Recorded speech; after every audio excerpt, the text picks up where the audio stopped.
کہ ہم میلاد مناتے ہیں. کیوں؟ کہ سنیوں یہ بات ہمیشہ کان کھول کر کے سن لینا. تو عجیب و غریب چیزوں کو دیکھ کر کے قوم کبھی کیا کرتی، الگ الگ عقیدے بنا لیتی ہے. میاں وہ تو عیسیٰ علیہ السلام کا ایک معجزہ ہے، عزیر علیہ السلام کا ایک معجزہ ہے، یہاں میرے رسول کے تو پل پل معجزے ہیں. ہاں، ہر گھڑی معجزے ہیں. تو یہ سارے معجزوں کو دیکھ کر کے کوئی یہ نہ کہے یہ رسول کیسا ہے، اس کی چاند پہ بھی چلتی ہے، سورج پہ بھی چلتی ہے. چاند کو کہے تو پھٹ جائے، سورج کو کہے تو ڈوبنے کے بعد نکل آئے. تو یہ خدا تو نہیں ہے. تو اللہ تعالیٰ نے حکم کیا فرمایا، آئے محبوب آپ فرما دیں کہ میں تمہاری طرح بشر ہوں. یہ بات میں اس لیے عرض کر رہا ہوں کہ سنیوں یہ بات ہمیشہ کان کھول کر کے سن لینا کہ اللہ رب العزت کے ساتھ کبھی بھی ہم رسول کو شریک نہیں کر سکتے، نہ ہی نبی کا درجہ خدا تک بڑھائیں گے، کبھی نہیں. اللہ اللہ ہے، ہاں رسول پاک اس کے محبوب ہیں، خدا نہیں ہو سکتے، خدا نہیں ہو سکتے. یہ بات ہمیشہ یاد رکھنا. اور جو لوگ تم کو یہ الزام لگاتے ہیں کہ تم نبی کو خدا کے برابر کہتے ہو، خدا کے برابر تم نبی کو بنا لیتے ہو، یعنی جیسے اللہ کو مانتے ہو ویسے رسول کو بھی مانتے ہو، دونوں کو برابر مانتے ہو، ان کے لیے یہ جواب ہے کہ ہم میلاد مناتے ہیں. کیوں؟ میلاد اس کی منائی جاتی ہے جو پیدا ہوتا ہے، اور رسول پیدا ہوئے. خدا کی کبھی میلاد منائی؟ کیوں؟ خدا کبھی پیدا نہیں ہوا. لم یلد ولم یولد ہمارا عقیدہ ہے، نہ وہ پیدا ہوا ہے کسی سے اور نہ اس سے کوئی پیدا ہوگا. خدا کی ولادت کا دین نہیں آ سکتا، نہ ہی اس کا میلاد ہو سکتا ہے. رسول کا میلاد سنی منا کر یہ بتاتے ہیں کہ رسول پیدا ہوئے ہیں اور ہم رسول کو خدا کے برابر نہیں مانتے. یہ میلاد بھی جو ہے شرک کو ختم کرنے کا ذریعہ ہے، شرک کو ختم کرنے کا ذریعہ ہے کہ کہیں کوئی انجانے میں یہ نہ سمجھ لے کہ رسول بھی خدا کے برابر ہے. نہیں، ہم بار بار میلاد منا کے بتائیں گے رسول پیدا ہوئے تھے اور خدا پیدا نہیں ہوتا. آخر میں اتنا ہی کہوں گا، میں مانتا ہوں اے عقل والو میرا محمد خدا نہیں ہے، مگر دلوں میں یہ نقش کر لو کہ وہ خدا سے جدا نہیں ہے. یہ عقیدہ ہے. بہرحال سورہ مائدہ کی کچھ آیتیں آپ کے سامنے عرض کر دیتا ہوں. سورہ مائدہ میں اہم آیت ہے. اللہ تعالیٰ نے فرمایا من قتل نفسا بغیر نفس او فساد فی الارض فکأنما قتل الناس جميعا.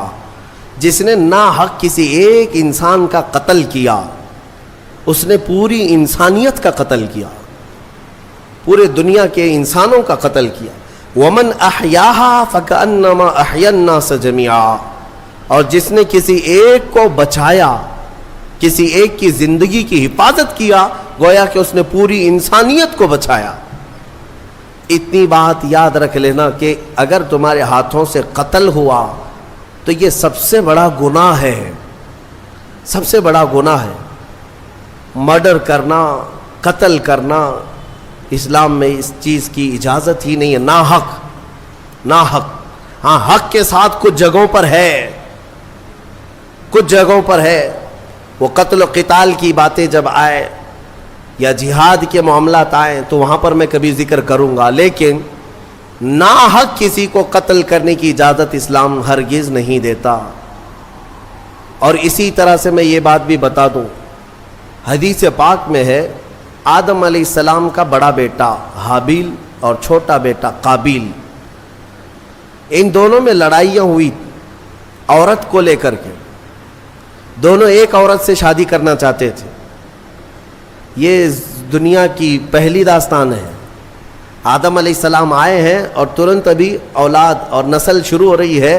سب سے پہلا جھگڑا جو دنیا میں ہوا ہے وہ عورت کی وجہ سے.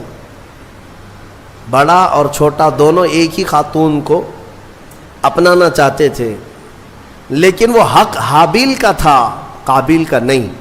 چھوٹے کا نہیں تھا، وہ بڑے کا حق تھا. آدم علیہ السلام نے کہا بھی تھا، یہاں تک کہ دونوں کو حکم بھی ہوا. یہ بھی ذکر یہ سورہ مائدہ میں موجود ہے، یہ پورا ذکر موجود ہے.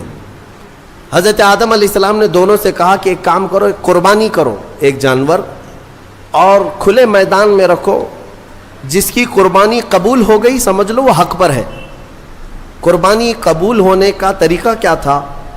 آسمان سے ایک آگ آتی اور وہ قربان کیے ہوئے جانور کو اٹھا لے جاتی، یعنی وہ جانور غائب ہو جاتا آگ میں۔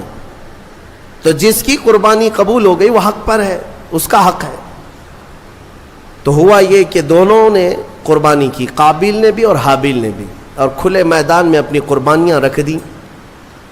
اللہ تبارک و تعالیٰ کی طرف سے آسمان سے ایک آگ آئی اور حابیل کی قربانی قبول ہو گئی، یعنی بڑے بیٹے کی۔ شادی کرنے کا اختیار بڑے کو ہی تھا، اب قربانی سے بھی پتہ چل گیا کہ حق پر یہ حابیل ہی ہے، تب بھی یہ قابیل ماننے کو تیار نہیں تھا۔ عورت یہ ایک ایسے فتنے کو جنم دے دی، ساری عورتوں کی بات نہیں کر رہا ہوں، عورت کا یہ ایک ذریعہ ایسا بن جاتا ہے جس میں بڑے بڑے بھسم ہو جاتے ہیں، کئی لوگوں کے تقوی ختم ہو جاتے ہیں۔ تو قابیل نے کہا کہ نہیں، یہ میرا ہی حق ہے، میں ہی اپناؤں گا، میں ہی نکاح کروں گا، میں ہی شادی کروں گا۔ جھگڑا اتنا بڑا، آدم علیہ السلام کچھ دنوں کے لیے باہر تھے، تو ابلیس وہاں سے اپنی ڈیوٹی شروع کرتا ہے۔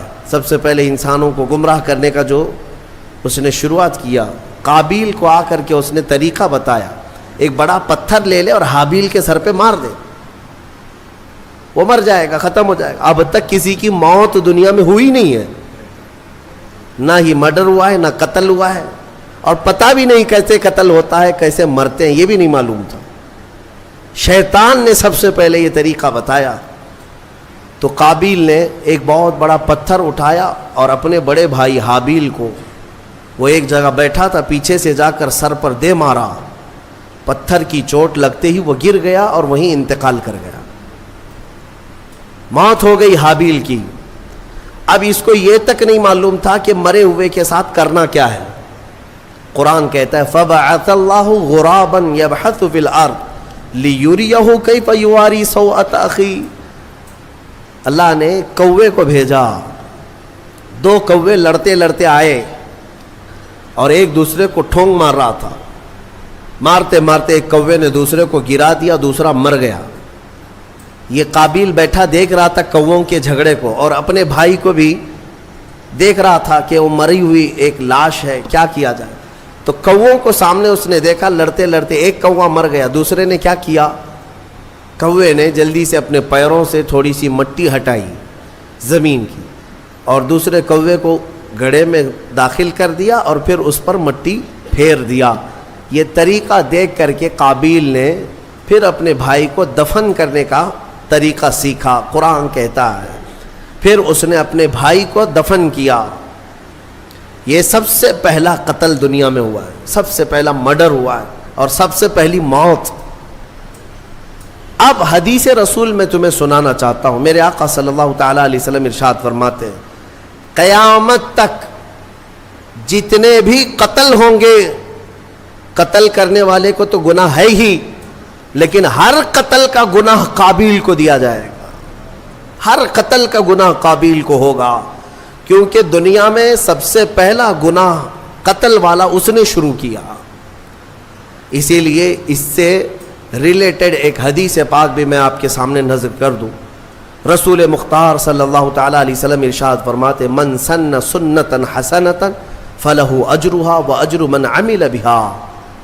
جس نے کوئی نیا طریقہ ایجاد کیا، اللہ تعالیٰ اس ایجاد کرنے کا ثواب بھی اسے دے گا، اور جتنے عمل کرتے رہیں گے ان سب کا بھی ثواب اسے دیا جائے گا، اور عمل کرنے والوں کے ثواب میں کوئی کمی نہیں ہوگی، ان کو سب کو ملتا رہے گا، لیکن جس نے شروع کیا اس کو بھی ملے گا، اس کو سب کے برابر ملے گا۔ وَمَن سَنَّ سُنَّةً سَيِّئَةً فَلَهُ وِزْرُهَا وَوِزْرُ مَنْ عَمِلَ بِهَا۔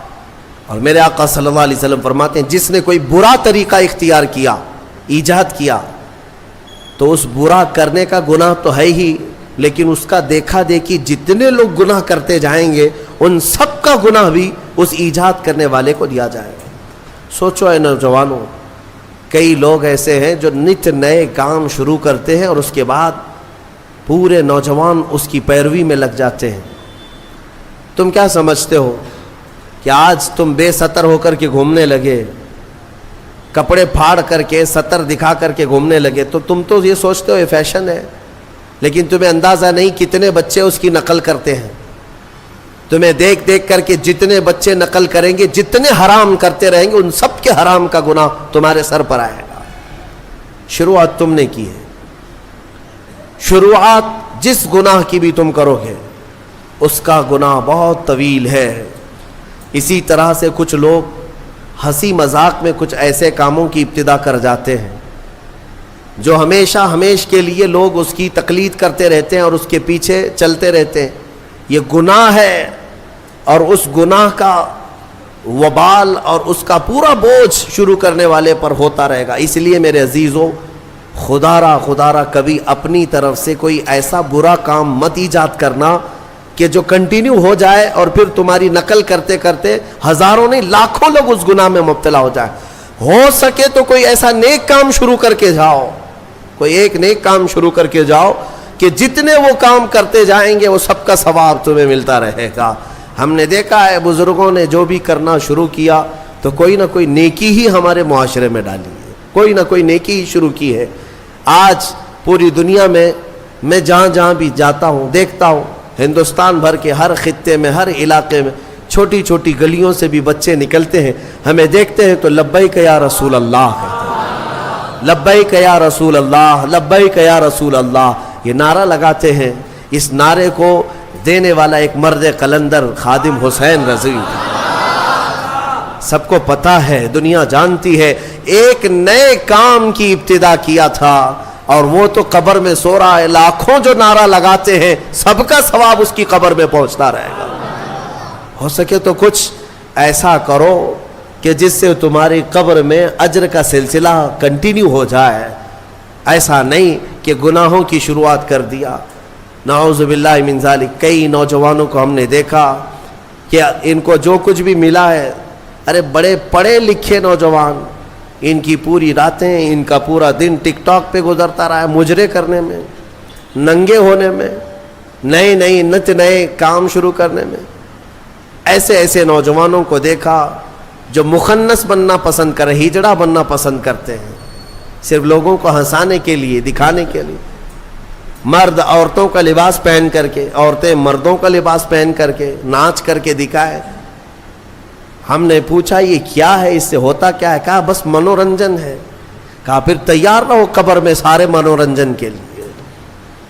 جتنوں کو تم نے تباہ و برباد کیا, جتنوں کے اخلاق کو تم نے ختم کیا, ان سب کا بھی وبال تمہارے اوپر ہوگا. حدیث رسول ہے, برے کام کی ابتدا تم سے نہ ہونے پائے. کوشش یہ کرو کہ تم راستہ چلو تو بچے تمہیں دیکھ رہے ہوتے ہیں اور یہ سب نقل کریں گے, ایڈاپٹ کریں گے, ہر چیز کو کیپچر کرتے ہیں. تو کوشش یہ کرو کہ ہماری اچھی چیزیں ان بچوں میں منتقل ہو جائیں, برائیاں نہیں. اللہ تبارک و تعالی برائیاں ایجاد کرنے کی بجائے ہمیں اچھائیوں کی ایجاد کرنے کی توفیق عطا فرمائے. میں نے جو آیت ذکر کی آپ کے سامنے, جس نے ایک قتل کیا اس نے پوری دنیا کا قتل کیا. اس تفسیر میں ایک بہت ہی پیاری حکایت مولا علی کرم اللہ وجہہ الکریم کے متعلق ملتی ہے. حضرت علی کے زمانے میں ایک ایسا معاملہ پیش آیا, ایک آدمی کا مرڈر ہو گیا, قتل ہو گیا ہے, چاقو وہاں پڑی ہے, خون میں وہ لت پت ہے, اور اس کے قریب ایک آدمی کھڑا تھا. پولیس گزر رہی تھی, اس زمانے کی جو پولیس رہی ہو, حضرت علی رضی اللہ تعالیٰ عنہ کے جو عمال تھے وہ گزر رہے تھے. سپاہی دیکھا ایک آدمی کا قتل ہوا ہے, تازہ خون بہ رہا ہے, چھری ہے, اور ایک آدمی ہے وہاں پر, اس کو پکڑ لیا. وہی قاتل ہے, کوئی اور تھا ہی نہیں, آس پاس کوئی نہیں تھا, اس کو پکڑ لیا. وہ اس وقت اس لیے پکڑا کہ ظاہری حالات تو یہی بتا رہے تھے کہ وہ قاتل ہے. یہ اس زمانے کی بات ہے. یہاں تو ایسا ہے کہ دلی میں ہو جائے تو یہاں کرناٹک میں آ کے اٹھا لے جائیں گے, یہاں تو کوئی مسئلہ نہیں ہے. کہ کہیں سے بھی کوئی بھی چاہے نشان نہ ملے اٹھایا جا سکتا ہے، لیکن اس وقت حالات ایسے تھے کہ قاتل جو ہے کوئی نظر نہیں آیا سوائے اس ایک آدمی کے، اس کو پکڑ کر لایا گیا حضرت علی کرم اللہ وجہہ الکریم کی بارگاہ میں۔ تو پھر وہاں پر فیصلے میں ثابت ہو گیا کہ اسی نے قتل کیا، کیونکہ سپاہی جو تھے وہ گواہی دے رہے تھے کہ ہم نے اس کو دیکھا ہے، رنگے ہاتھوں پکڑا ہے، اس کے جسم پر خون کے دھبے بھی تھے، اور کون ہوگا؟ تو بہرحال حضرت علی نے فیصلہ سنایا کہ قاتل ہے، اس کی سزا قتل ہے، قصاص میں قتل ہوگا۔ اب اس کو پھانسی پر چڑھایا جا رہا تھا۔ تھوڑی دیر گزری تھی کہ عدالت میں ایک شخص دوڑتا دوڑتا آیا، اور آیا اس نے کہا کہ امیر المومنین وہ شخص ناحق مارا جا رہا ہے، وہ پھانسی پر چڑھ رہا ہے ناحق، وہ قاتل نہیں ہے، آپ اسے چھوڑ دیں، آزاد کر دیں۔ حضرت علی نے پوچھا پھر قاتل کون ہے؟ اس نے کہا میں ہوں، میں نے قتل کیا، لیکن میں وہاں سے ایسے غائب ہو گیا تھا کہ یہ شخص موجود تھا، اس نے چھری بھی اٹھائی اور اس کے ہاتھ پیر خون سے لال بھی تھے، لیکن اصل میں مجرم ہوں، اسے چھوڑ دیں۔ مجھے اس پر ترس آ گیا کہ ناحق وہ مارا جا رہا ہے، اس لیے میں حاضر ہو گیا، اسے چھوڑ دیں۔ حضرت علی نے اسے چھوڑ دیا۔ اب جو اصلی قاتل تھا اسے پکڑا گیا، اس کو لایا گیا۔ اب ظاہر سی بات ہے، اب یہ اقبالی مجرم ہے، اقراری مجرم ہے، تو اس کو جب سزا سنائی جا رہی تھی تو حضرت امام حسن رضی اللہ تعالیٰ عنہ، حضرت علی کے صاحبزادے، عمر اس وقت جو بھی رہی وہ جوان تھے، آئے دربار میں، کہا کہ امیر المومنین اس شخص کو بھی آزاد کر دیجیے، اس شخص کو بھی آزاد کر دیجیے، آپ معاف کر دیجیے۔ کہا کیسے؟ ایک قاتل کو کیسے آزاد کیا جا سکتا ہے؟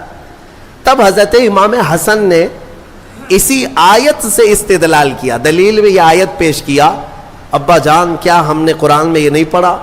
اللہ تعالیٰ فرماتا ہے جس نے کسی ایک کا قتل کیا گویا کہ اس نے پوری انسانیت کا قتل کیا، تو قاتل کو سزا تو ہونی ہے، لیکن آگے رب نے یہ بھی فرمایا جس نے کسی ایک کو بچایا اس نے پوری انسانیت کو بچایا۔